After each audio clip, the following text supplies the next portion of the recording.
Welcome. Rarely has a novel been so universally acclaimed as Marilynne Robinson's Lila. An unflinching book, says The New Yorker, an exquisite novel of spiritual redemption and love, reports The Washington Post. And that's just for starters. In this latest of her books examining the lives of a minister, his wife, their son, and neighbors in a fictional town in Iowa. The first, Gilead, won Marilynne Robinson the Pulitzer Prize. Home followed, and now Lila, nominated just this week for the National Book Award, filled, as one reviewer wrote, with quiet epiphanies. Exactly what we've come to expect from Marilynne Robinson. She's been described as a woman who speaks in sentences that accumulate into polished paragraphs with a mind that skips the stones of a question across its ample surface. And of course, that's how she writes, including her nonfiction work. In fact, it wasn't her gifts as a novelist that first caught my attention. It was her essays in such collections as The Death of Adam, Absence of Mind, and When I Was a Child, I Read Books. Those drew me to the way she writes and thinks, and to her strong belief in the power of grace and faith and her devotion to democracy, which, she fears, we are gravely in danger of losing. Marilynne Robinson, welcome. Thank you. It's wonderful to be here. And congratulations for those reviews. Thank you. I was particularly struck with one from the New York Times praising you for frankness about, quote, a truly shocking subject, the damage to the human personality done by poverty, neglect, and abandonment. And I wondered, why should anyone be shocked to discover today what can happen to a young girl like Lila? I was also struck by that. It seems, when you read Dickens or something, I mean, the great subject really of the democratization of Western culture has been the abuse and entrapment of people on the basis of economics or class or whatever, who are capable of wonderful things, and the fact that they are mistreated ought not to be shocking. They're mistreated against the standard of what they're capable of and what they are. Are we suffering some kind of loss of imagination, that we cannot perceive the lived experience of other people? I think it is true. And I think that it's having effects all across the culture. Education, for example, which has very subtly turned toward making a good working class, however well paid, rather than humanizing people's experience, making them feel what it is to be a human being in the stream of history on this strange planet, So what's happened to imagination? I think in a way we've been talked out of it. I think that there's a kind of a influence of crude scientism. Crude scientism that has no way of articulating the fact of mind, the fact of imagination, the complexity of consciousness, and what they can't articulate, they exclude as being not real, being illusory in some way. If you think that a human mind is a wonderful thing, there's an infinite interest in cultivating it. And if you think it's simply someone who works more expensively than a worker in the third world, you have no interest in people except to make them, a part of a utilitarian system that produces for the sake of producing. That would explain, I think, why you wrote that the broadest possible exercise of imagination is the thing most conducive to human health, individual and global? Yes. It's impossible to achieve things like justice if you don't have enough compassionate imagination for any other human being to understand that they deserve justice, that shorthand justice is not the thing at all, that, what can I say? I mean, my deepest, I think, religious belief is that we are among souls, and we have souls. We are among souls. And that it is it's a blasphemy. It's not simply an ordinary offense to insult or to deprive another human being. I think that at our best, that has been the assumption we've proceeded from, and at our worst, it's an assumption we don't want to be bothered by. You once said that at one time we talked soul to soul. When was that? Well, history is a ragged beast, But it seems to me that in the great American writers, Whitman and Emerson and so on, there's the assumption that something magnificent is going on, human consciousness, and the world in which human consciousness is set as the interpreter. This is as true as it ever was, you know. I mean, there's something miraculous about human beings. They exist wildly in excess of any sort of survival model that could be posited for them. We're not even very good at that. You know, we're a great danger to ourselves all the time. But if you create a sort of model, which is probably wrong itself, about animal behavior, and take that as an authoritative basis for describing human behavior, then you've simply excluded everything that we call human. You know, you've excluded imagination and art and, you know, the things that we have defined ourselves with over thousands of years. So what are you saying when you write that the soul is the masterpiece of creation? Well, it's, you know, I always tell my students this, first off, I mean, but the human brain is the most complex object known to exist in the universe. This is, science says this, you know. But I think that if the most exquisite expression of cosmic reality is the human brain, the human mind, this is a thing to be acknowledged. This is a thing very much to be honored, to be felt as a privilege. You know, a universal privilege. What a sweet thing, you know. Are you using soul as a metaphor for consciousness, or what do you mean by it? Well, you know, here I'm plunging straight into my personal theology, but I do think that people really are too splendid to be contained in 70 years of life, if they are lucky, you know.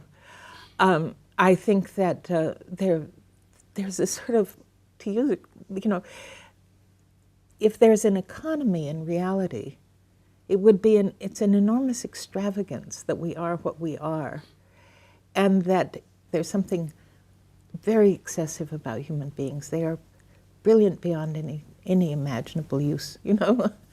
And I mean, who knows if we live another 100 years, what we will have done. If we just can, you know, refrain from violence a little bit. It's amazing. You have often told your students, I understand through the years, forget definition, forget assumptions, watch. Watch what? Well, you know, one of the problems that I come across with people's writing is that they think that they can enumerate what are basically biographical or class traits, and then they think that they have captured a person, that because X and Y and Z are true, they must behave in a certain way, and so on, you know. When, if you pay attention to people, you find out that they're continuously original. They're continuously generating you know, a new possibility out of themselves. And I, you know, to the extent that they are permitted to, and to the extent that anyone is alert enough to realize this is happening. How do you explain the paradox, not of wealth and poverty, but given what you think about human beings, our tolerance for it? Well, you know, I think wealth has been known to corrupt for a very long time. And people's perspectives change as they move into spheres of relative advantage. And I think it's often not so much that they're indifferent to the poverty of other people as that they actually can be, for all purposes, unaware of it, even if they read about it in the newspaper, you know? Mm-hmm. I think that is the kind of classic model of human civilization, where you have a tiny little population of privileged people and wretchedness as far as the eye can see. Democracy has been meant to remove the artificial constraints. Poverty is the huge artificial constraint on human thought and action and so on our mutual perceptions. And you know, in this country, in various ways and degrees, there have been attempts to moderate that entrapment, if, and we've abandoned that, I think. That, a lot of people politically and economically are persuaded that there's some merit in this terrible division that's settling in. What do you hear in our public language today, in contrast to what you once called the language of the character of generosity, the largest of spirit? What are you hearing in our public language today? Well, one thing that really bothers me, really upsets me, is that a complex problem cannot be acknowledged as a complex problem. The president makes, a proposal or establishes a policy. Nobody would say, well, this is good on one hand, but it's a problem from another point of view. They attack it as being something, something subversive or something, And the public should hear policies talked over as if among adults, It would have this good effect, it would have this negative effect. We have to choose, that never happens, it seems to me. People find the most ridiculously minor, most opportunistic points of attack, and the attack is all that matters. It is disgraceful that we have to watch people over and over again descend to the level of meanness, which we see so often. It seems sometimes as if political discourse is the cheapest intellectual environment that you can enter into. People have more dignity under most circumstances. They're not pandering to anybody. I think that pandering has seduced a lot of public behavior, made people operate at levels that they would not really consider worthy of themselves. I remember you once asked, who among us wishes that our hymns, our sermons, were dumber? But there are a lot of people who do. Well, as far as the sermons and so on, I think that people who feel that certain things are associated with an elite feel that they effectively exclude, that they give signals to other people that they're not welcome within this circle or something like that, Which, when you consider that, that William Tyndale's Bible was written for the illiterate, and it is perhaps the masterpiece of the English language. Or Luther's Bible, he would apparently hang out in marketplaces to hear how Germans spoke German, being so Latinate himself. But to hear the melodies and to hear the nuances and depths of ordinary speech has been the most fruitful thing that we have done in this civilization in the last 500 years. To respect people, to be attentive to them in a way that makes it so that you actually are using this matrix of culture to re-express it in art or politics or whatever, That's what all the great people have done. Yeah, this contradiction we were talking about earlier between the high sense of America that Walt Whitman articulated as something more than politics. It's poetry and it's prose, and he captured that spirit of it. And then you see what we did to what we, the Europeans, did to the indigenous people, the slaves, the freed slaves. When you and I were young, black men were still being lynched in this country, and children growing up in the Gilded Age, and even today we have what you call a bracing and punitive severity toward the vulnerable among us. Well, if you read European history, British history, hanging people for stealing rabbits, this kind of, or people falling into poverty and then they're put into these horrible workhouses where they basically starve to death. If you really look at history, which we tend not to do, it is grotesque. And what you see in the best reformist impulses in America is a moving away from history that was profoundly entrenched in Western civilization. Certainly we never broke free of it, and certainly when we're feeling atavistic, we relapse into what are these ancient models of cruelty and injustice.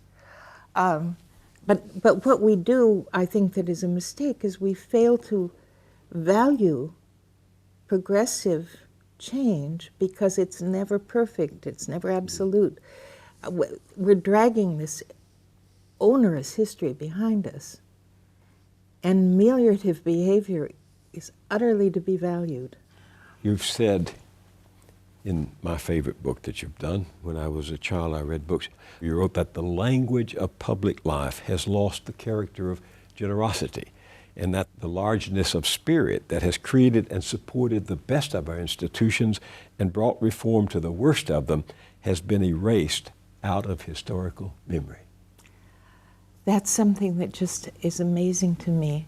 That one of the ways that I got started writing the kind of history that I do is that I was trying to think of a moment in which people understood their situation and reacted to it appropriately, effectively.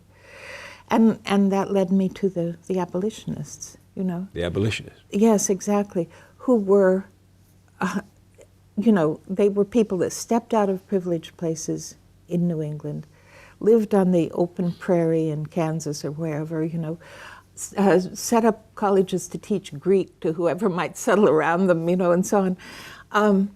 Incredibly wonderful people. I mean, beautiful writers, beautiful, you know, people that created these amazing little institutions like Oberlin and Grinnell and so on, that maintain the character somehow that was invested in them. You know, I mean, this sort of reverence for high learning and all. And they were very effective. They turned things around. People don't realize that slavery was as entrenched in Western civilization as computers are now, you know. Yeah. Every once in a while they make this amazing discovery, you know. I mean, there's a book just out now about how mortgages were leveraged against slaves and so on. Well, you know, Harriet Beecher Stowe wrote about that, you know. That it was not a small thing that they accomplished. They overturned basically the economic order of contemporary America. And abolitionist is treated as a bad word in many contexts, as if they were some, you know, you'd have to be some sort of frothing maniac to think that slavery should be abolished. And you make the case, when I was a child I read books, you make the case that after generations of attention to public education, public health, public safety, access to suffrage, and equality under the law, those values are now under siege. They are.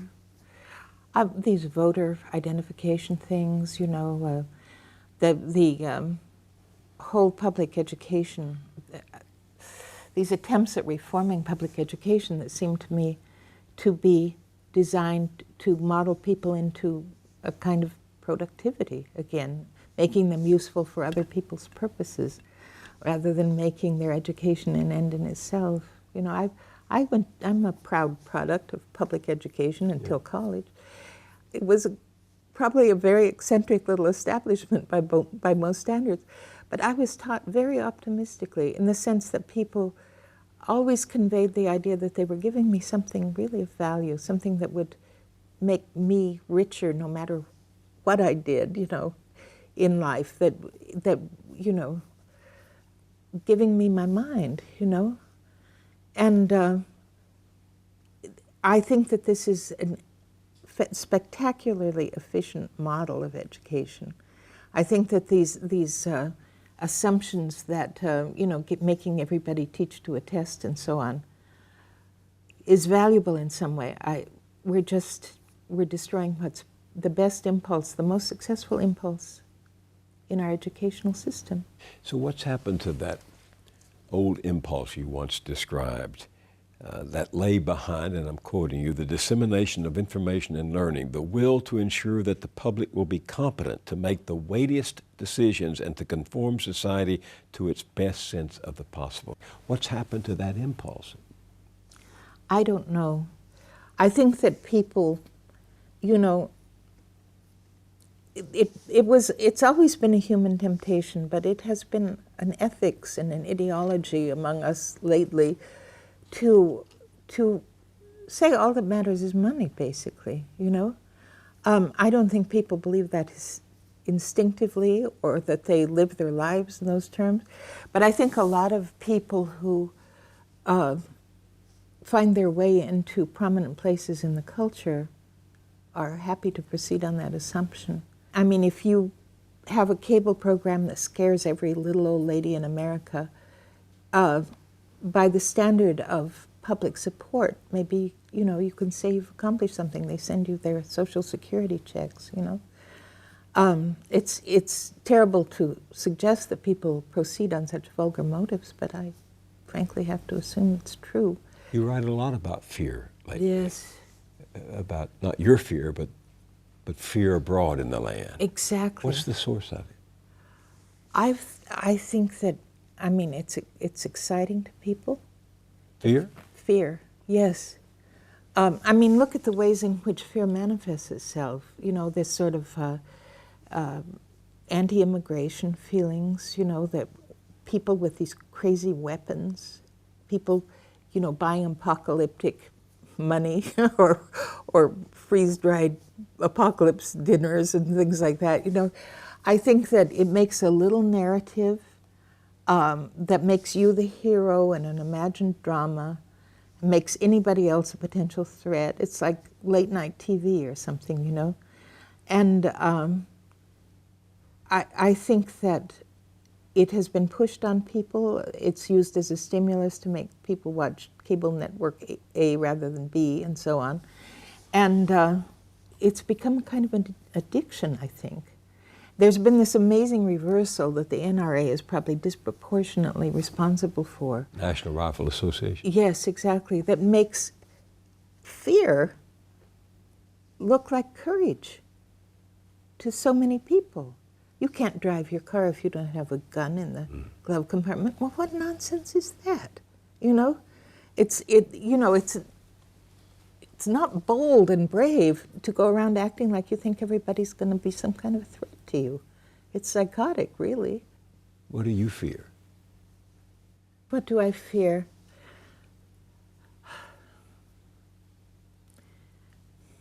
I mean, I fear for. There are things that I, you know, obviously I fear for democracy, for example.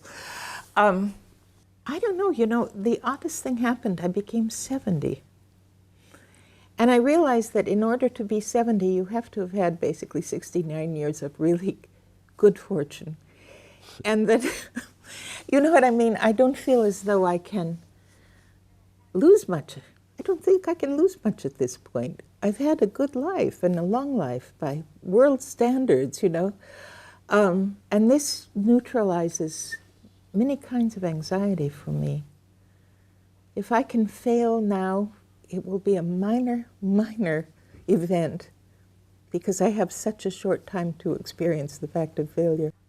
Marilynne Robinson, thank you very much for being with me. Great pleasure.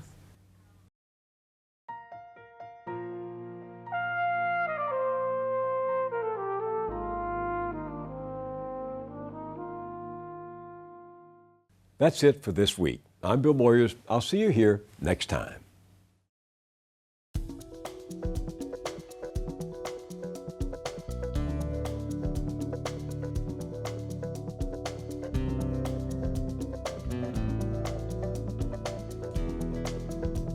Don't wait a week to get more Moyers.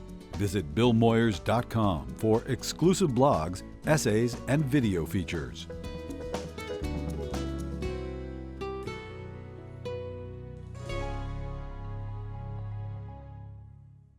Funding is provided by Ann Gumowitz, encouraging the renewal of democracy.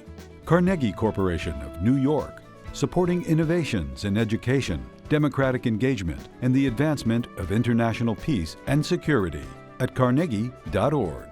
The Ford Foundation, working with visionaries on the front lines of social change worldwide. The Herb Alpert Foundation, supporting organizations whose mission is to promote compassion and creativity in our society. The John D. and Catherine T. MacArthur Foundation, committed to building a more just, verdant, and peaceful world. More information at macfound.org. Park Foundation, dedicated to heightening public awareness of critical issues. The Kohlberg Foundation, Barbara G. Fleischman. And by our sole corporate sponsor, Mutual of America, designing customized individual and group retirement products. That's why we're your retirement company.